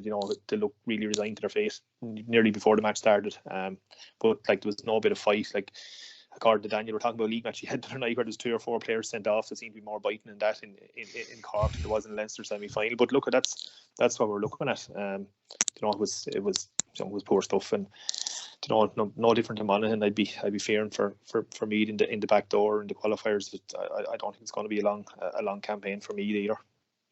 Kev, what about yourself? Dublin against Meath, the old rivalry turned into a load of nonsense. So I had to pop out for a second. Andy McEntee was at the door asking any chance of a few players for next week. No, look, I'll say this. Dan makes 2 good points tonight. Not just generally, he makes a lot of good points, but tonight that I want to pick up on. And one of them he made during the course of this conversation, but one of them he made about the blanket defence. And it's a really important thing. You can't play blanket defence with stupid plonkers. And when I look at Meath yesterday, there was a hell of a lot of them, right? So if we get our viewers to watch the RT highlights last night, when Dublin are 1-0 up, right? Meath are playing this blanket defence, and by God, it's a wet blanket, right? Not a hand on anybody. Kieran Kilkenny cuts inside his man, knocks it over the bar. He's sparring. He's got acres of space. He's got space like the Phoenix Park to kick a point in, as Dan said. It was absolutely ridiculous. Right in the middle of the D, right? These guys didn't know what day of the week it was. Do you know what I mean? The second point he makes, and Matty complimented him on this, and I think that this is really important. When I used to watch Meath as a young child, they were brilliant, because I'm going to say this, right? And I don't care who comes onto your YouTube and says it. They were a bunch of filthy bastards. But they could play football too. Bernard Flynn, Colin O'Rourke. Oh, they'd hit you a dig in the jaw. They were physically big, but by Jesus, could they play ball, right? And when you knew you were in a game against them, I remember marking Darren Fay one day, and he threw me about like a rag doll. I remember coming out to mark him, and I swear to God, he could have cracked my head under his bicep, right? He was that big, right? These boys didn't take no prisoners, And what was Graham Geraghty like, Kev? This Meath team, he scored about 3-4 the day he played against us. Don't want to talk about him. But this Meath team, you know, I wouldn't use the word gutless, but they're on so, you know, there's no bite. There's no direction with them. We talked about Derry, boys knowing structure, boys knowing their place. The Meath team was set up wrong yesterday. They didn't know their place. But most importantly, there was no pride and no bite to them. And I'll go back. I played in the Sigismund final one night in Parnell Park, and there was an almighty row after about 15 minutes against DCU because Brendan Egan from Sligo went over to hit a sideline ball, and James McCartan just dacked him. And I said, well, what did you do that for? He said, there was no bite here. We just had to start a row at some stage. And see, after it, we went in a point up at half time because it was just an almighty boxing match. And sometimes you need that in the game. Me just didn't look. There were 5 points down. Nobody gave the crap. Their kickouts were absolutely horrendous. Every time just kicking it down the middle. Dublin winning that middle sector. Nobody had a bit of bite. Nobody had nothing, a bit of drive. Nobody had that ability to turn over the ball and maybe inspire the rest of the team. Nobody wanted to know. It was a totally gutless performance from me yesterday inside Croke Park. Now, okay, you take on board their opposition that they're playing, but it's a really worrying feat for me, you know, moving forward. I don't know what their stats are at minors and under 21s, but I don't think it's overly great in the past 7 or 8 years, if I'm honest with you. And the size of the population as well. Remember, 60% of Ireland's population lives within an hour's drive of the capital, you know. And when we're looking at Meath and Kildare, you know, we look at the trajectory Kildare's on, and then we look at the trajectory Meath's on, and it's not great. On the flip side of that for Dublin, the 21 scores from play.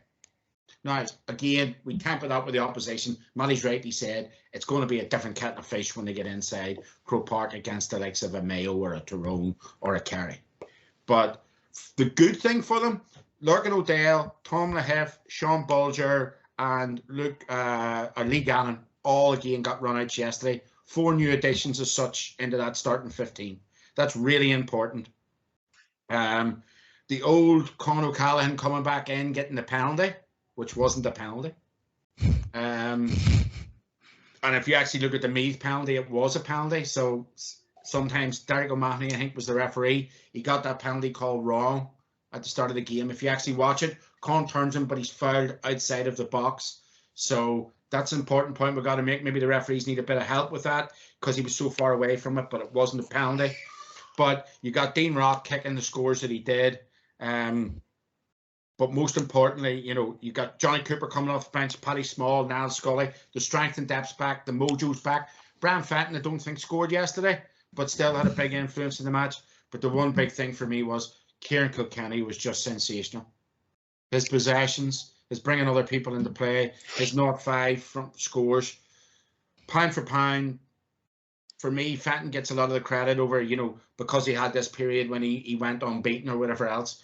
Kilkenny's just so consistently beautiful. It's great to see. He's such a good player, and he is the most vital. I don't care what you say about McCarthy. Again, stood up, showed leadership yesterday. Kilkenny's the most vital cog in Dublin's wheel. Absolutely. Well, there we go, lads. That's the weekend's action wrapped up, and we can look forward to this weekend. And obviously this morning, the Tailteann Cup draw was made, so we can kind of run through the fixtures and suppose the way it kind of works.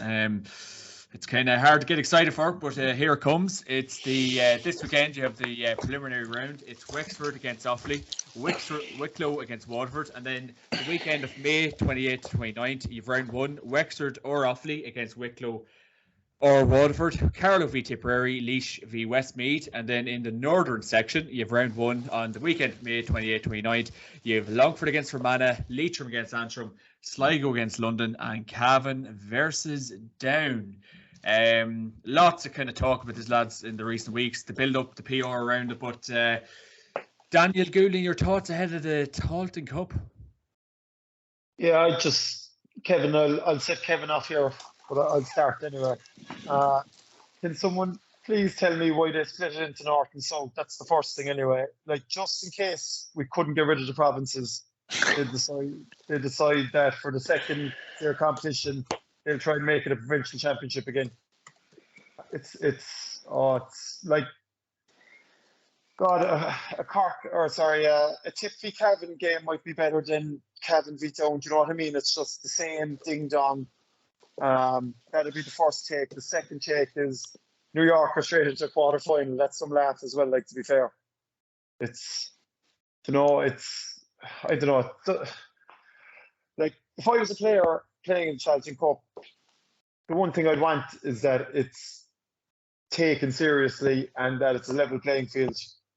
Like, the fact you have a preliminary round and yet you have one team in the quarterfinals straight away, it's just not taken seriously enough for the thinking behind it. It's not given the due respect it deserves. They're talking about that they'll stream the semi-finals and the final will be on telly. In Croker too. Competition could be gone at that stage. The interest levels could be gone by then, which is a pity. But yeah, look, the north-south thing or southern-northern, just from the off, it just puts the competition at a downer for me anyway. Because apparently that's because of travel for people to get to the games, Dan. But like, even at that, like, it's ridiculous. Sure. Well, maybe this is probably like, usually this comes down to money. Everything comes down to money in the J. That's what it would seem to me. Or else it's that the council, the Ulster councils and the Munster councils, all this were screaming that you have to keep some element of localism to them. I don't know, but I don't know. It's just not inspired. It doesn't inspire the country to watch it. It's not going to inspire the players. It's a bit disheartening. Matty, before we bring in that raging bull in the right top corner there, what's your thoughts ahead of the 2022 Tailteann Cup? Yeah, on the edge of my seat here. No, look, similar to that. Like, they're saying that they're trying to save on travel, but they're really trying to, I think, make something out that it's not. Like, they said, they're trying to get local rivalries. Like, I think the biggest fear is, have you got a Wexford going up to Down? I think you wouldn't have 3 dozen from Wexford, and I think that's their biggest fear, that they're really trying to promote it some way. I think the best way of doing it is to get games local where people don't have far to travel, and it's probably as good as they're going to get, because I can't see Wexford Offaly drawing a massive crowd to Wexford. Actually, sorry, it's not even in Wexford Park. Apparently, it's in Belfield. That's probably showing exactly what they think of it and what they're thinking of it down here as well. That it's not even been played in the proper county ground.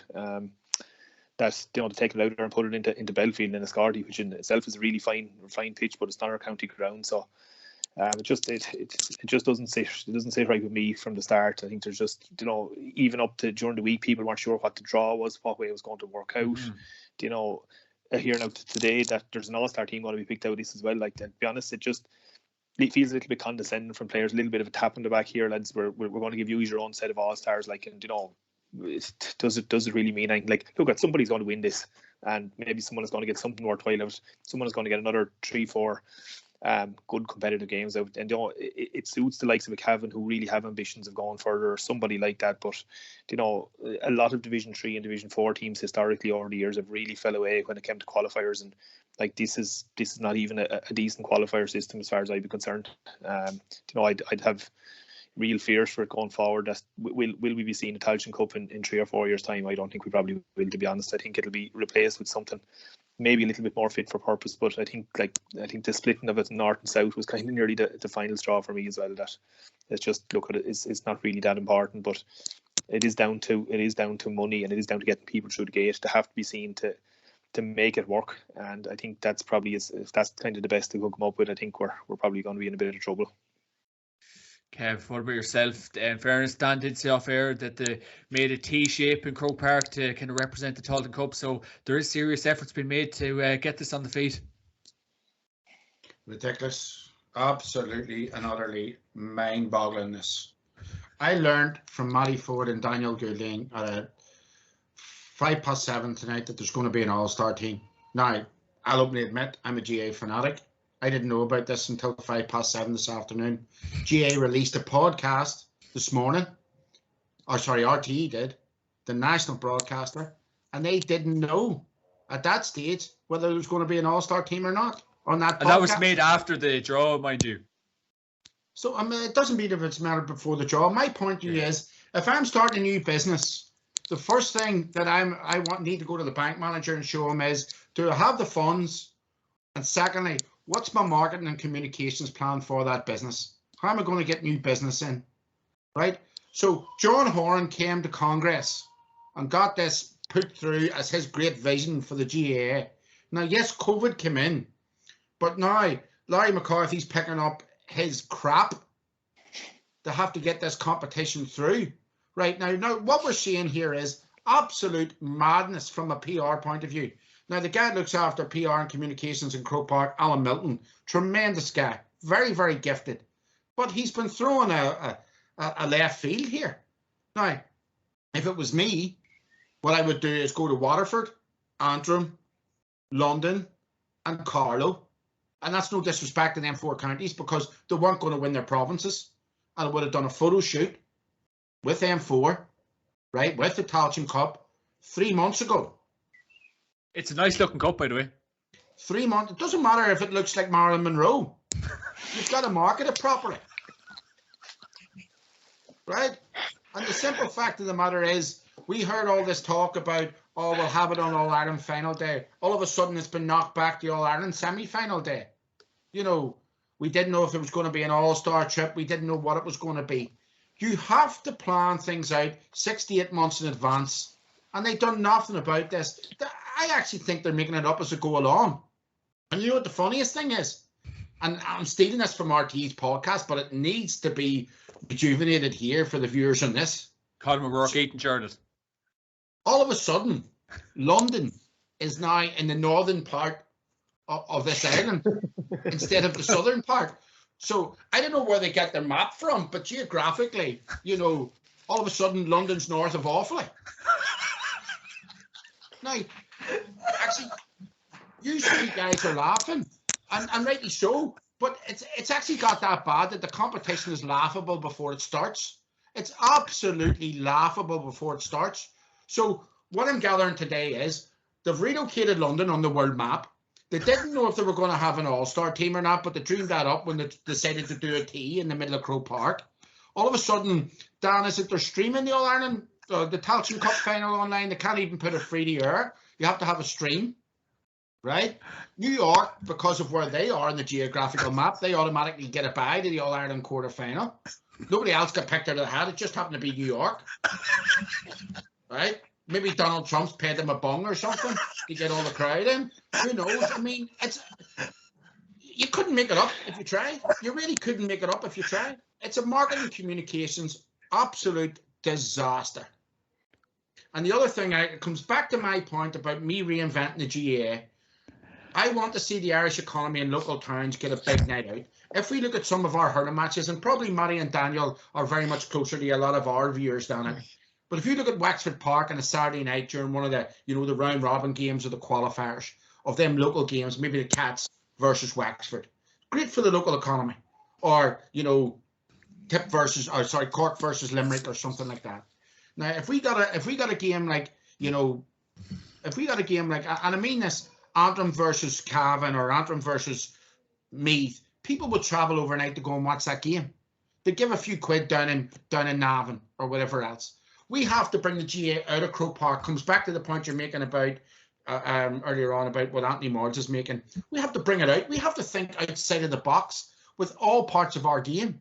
And this Tailteann Cup just shows we haven't a clue what we're doing. We don't know what day of the week it is. You know, and we also have to think about how much money we bring into the Irish economy and how we can help rural Ireland as well. So I think it's just a huge disappointment, John. And you know what? See, if you start up a business and it doesn't start well, back to my original point, it's not going to last. You don't get people through the door, it's not worth pursuing. And you know what? Matty said that, and so did Daniel. The other problem then is, and I think we talked about this a couple of months ago as well, when you leave these teams, and this is not leave them in, but this is to talk kind of straight here, when you leave these teams into the All-Ireland series, if they take a hammering in the provincial championship, it automatically undermines the Tailteann Cup before it even starts. Like, the premise of any competition is that there's competition there. But I'd say for 20% of the games, in the championship, you don't know the result, or you'll get a competitive game. 80% of the games, you don't even know the result. You know the result before it starts. And like, go to any club championship, in decent club championship in the country, the senior, intermediate, junior, they're all ran the same. But every team is playing at its level. And that's the premise of it. You don't have a junior team thrown into senior competition and then they lose and they come back to their junior competition. And that's the problem. And it's all relative then. Like, you can't expect a Carlow to train or a Wexford to be as committed to playing against Dublin and then take a desperate hammering and come back and be as competitive for a competition that's thrown together in a couple of weeks. It's just wrong, and it demeans every county that don't have a chance of winning the All-Ireland, in my opinion. I think you probably need 3 grades or else mirror the National League for Championship. That's what you need to do. That's why the hurling is so effective at the moment. The hurling, the crowds are getting in the gate are amazing because there's competition there. Cork lost their first 2 games. They're going to win they won their next game. Every team has a chance of beating each other. And if you don't have that, it's impossible to sell the product then. Like, you look at Ennis, and you look at Walsh Park yesterday alone. 2 small stadiums, not overly great infrastructure, but they were packed to the rafters. People wanted tickets to it. You know, Paul McGinley, the Ryder Cup golfers, tweeting about it around the world about how good of a product, how good of a game it is. People are seeing that on Sky. Somebody commented under his tweet today that a pub in North London, somebody said to them, can you turn that over to the hurling? And the guy looked at him with 2 heads, and then it was on. Everybody was glued to the screen. It's a great product. It's brilliant. And they're bringing it out to places like Waterford City and Ennis. But how do we do that with football? And that's my question to you. That's what I want the GA to do. Do not just think internally about what we have and we'll make this Mickey Mouse competition and we'll make the rules up as it go along. And that's what seems to be done here, Dan. Yeah, well, what the hurling is doing is, unfortunately, and it's the nature of it, they're sticking to the 9 or 10 best teams in the country. And if you value the competitions under it well enough, you'll get into the main competition. And that's how I think the football needs to go as well. You look at the hurling at the minute. Just take the hurling. You got Offaly, Antrim, and Kerry flat out against each other in the secondary competition of Joe McDonagh because they want to play in that better competition.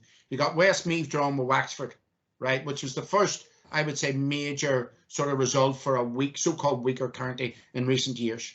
There's a pyramid system, and that pyramid system will work in time, in my opinion. Yeah, whereas what you have now is, say, Cork aren't at the races with the last couple of years against Kerry, yet they still get their crack off them every year, and Cork put up a great performance for 50 minutes now the last day. They still lost by 12 points, but they're getting commended for losing by 12 points. Is that what the GA has come to in terms of your premier competition in football? And that's no disrespect to Cork. They've made big improvements in a year, but it's just the premise of any decent competition is that it's competitive. And when you have so many dud games and you can try and sell it with whatever way you want, it just, like, I have a great friend here at home, the club at home at Cleven, he's from Kerry. 2 years ago, I think it was Dublin and Cavan, we went out at Christmas time, it was around COVID, pubs were open. He turned his back to the whole game. He would not watch it. He said, what's the point of watching something where I know what the result is going to be before it starts? And that's an All-Ireland semi-final. That's where football is at the moment, unfortunately. And Ulster is only for Ulster. I'm telling you, lads, only for Ulster, it'll be a complete mess altogether.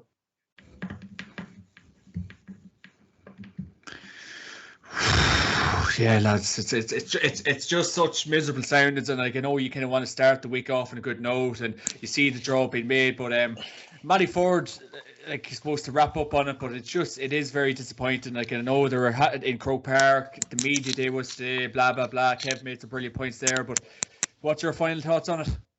Just very hard to get excited about, isn't it? Like, you know, I'd say I can imagine this Offaly Wexford game in Enniscorthy. I think you'll hundreds will cover the the crowd is going to be at it, and it'll be in the low hundreds, I would imagine. But like, it's just, I know one of the 4 teams that's playing this weekend, they only went back training last Tuesday night after losing in their provincial championship. So, to me, that kind of tells me how seriously they're taking it as well. And it's not Wexford actually either.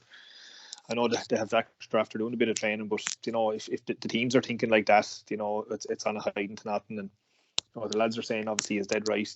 A couple of tiered championships, teams will find their levels the same as they have in the league over a space of 2-3 years. And I think you're playing teams at your own level, you can start to improve and then, climb into that next tier and cling on and hang on to for a couple of years and then start making progress that way, because you cannot, a weaker team cannot make progress in a championship where they're getting an unmerciful hiding, and the old qualifier system was the same. So Wexford could potentially lose to Dublin and Leinster and end up playing Tyrone the following week in a qualifier, and that's not the way for a weaker side to progress. They need to be playing teams at their own level and then hopefully try and, as I said, claw their way in up to the next level and keep going. And look at, while we can see it in the hurling, it has worked. The teams coming up into the top one are struggling. Of course they are, but they're not struggling anymore than playing Limerick or playing a Clare week in, week out and taking unmerciful beatings.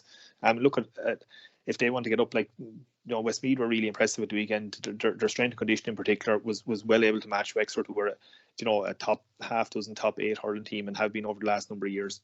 Westmeath are obviously getting there in the right direction. Offaly are another team, who went down and hit the lows and are starting to come back and know exactly what, or can see where they need to get to, but they're going about it the right way. Antrim as well. Antrim have been up playing the top division in the National League and acquit themselves really, really well. So there needs to be some bit of incentive there. And to me, the Tailteann Cup is not the incentive anyway. It's only, we're going to turn around next year, going to get a hiding again in Leinster, back into the Tailteann Cup, and you're back to square one. There's no path to improvement. There we go, lads. There we go. Well, just suppose one word answers, because there is preliminary games in the Tailteann Cup after all that, lads. It's hard to believe this weekend. But you've Wexford, Offaly, Matty. Look, I think you'd be a nutcase to start predicting results in this thing, because you just do not know what teams have been done. Like I said this a couple of weeks ago when I brought it up first. To be honest, to be fair, the arse is going to follow some teams when they get beaten in the provincial championship, and they're not going to buy into this thing at all. And I think you would be a madman to predict results. Look at Wexford at home. I'll give Wexford a shout. Every time I've tipped them to be beaten, every time I've tipped against them, they won. So I'm gonna go all out from this weekend and say Wexford are going to win. Look at, again, we don't know where Offaly are as regards. They had a load of injuries when they came to Wexford Park 4 weeks ago. If they have those lads back, it'll be a significant closer game than that one was. But look at Wexford at home, they've done a bit of training. But look at stick a pin in it really for a lot of these games, I think, in the first couple of rounds anyway. Oh, mouth-watering game here, Kev. Wicklow and Waterford. You would expect Wicklow to win. Obviously, towards the end of the league, the seriously improved once Colin Kelly had left. But again, Matty's 100% right. Look, as I would say in certain places, throw the keys into the bowl and see what comes out. It's not going to be. It's like bingo this. So you're all right, John. Bingo loco. But no, I would expect Wicklow to have that wee bit more class. Waterford are possibly the poorest team in the country, so I would expect Wicklow. At least they're in the country though, and they had the right to be seeded, unlike the team that's in America that are seeded. So, oh God, lads, I don't know. God, that Tailteann Cup would drive a mad. Are you looking forward to the Tailteann Cup action this weekend, Daniel Goulin? I actually had to go searching on Tailteann.ie today to see what football was on next weekend, and the Tailteann Cup came up, and then I looked in the other side of it, and you have all the hurling games on the same time. It's a hurling weekend, yeah. And they'll have it sold to the gills. Cork will get 15,000-20,000 people going to Thurles, and it'll be all over the TV and the radio, and it'll be just increasing the reputation of hurling tenfold again, and football will be slowly but surely forgotten about. Thanks be to God, the Dubs lost the All-Ireland last year anyway, because that's least one little thing brought a bit of competitiveness or a bit of belief that someone else could win the All-Ireland again. That's When's the Connacht final? Is it then this weekend? No, they're all the same. Following. They're all on the 2 weeks. The 28th, yeah, that's a bumper There's weekend. Leinster and Munster are on 28th, and Connacht and Ulster 29th. Juicy. Even that's a strange one, though. I looked at the Munster finals on at 3 o'clock on a Saturday. Like, Champions League's on that weekend as well. Champions League Heineken Cup final and the two provincial finals are on Saturday, so they're all vying for airtime, and it's wherever they could squeeze them in. So lads, even a Munster final on a Saturday, like, come on, it's great thinking by the GA again, isn't it? Oh, It's a good weekend for the Barstool, though. That weekend. yeah, but you'll be on it from 11:30 in the morning if you're going to watch all them. And by the time it gets to Champions League or Heineken Cup, you'd have to wait till the Sunday paper comes out to get the results. you'll be seeing By the time you get to the Champions League, Man City will have beat Borussia Mönchengladbach 3-0. Oh God, that'll do it tonight, lads. That'll do it tonight. Happy days, lads. Brilliant chat, great crack as usual, lads. Thanks a million for joining me this week. And of course, this podcast is brought to you by Orgarich.com and Atak.ie. Use the promo code JMac podcast to get 15% off on Orgarich.com and get the best skins, gloves, equipment on Atak.ie. Be attack minded. If you like what we're seeing, like, subscribe on YouTube. Sports been absolutely brilliant so far. Kevin McCarthy, Matty Ford, Daniel Goulding, an absolute pleasure. Cheers lads. All the best, man. See you. Bye.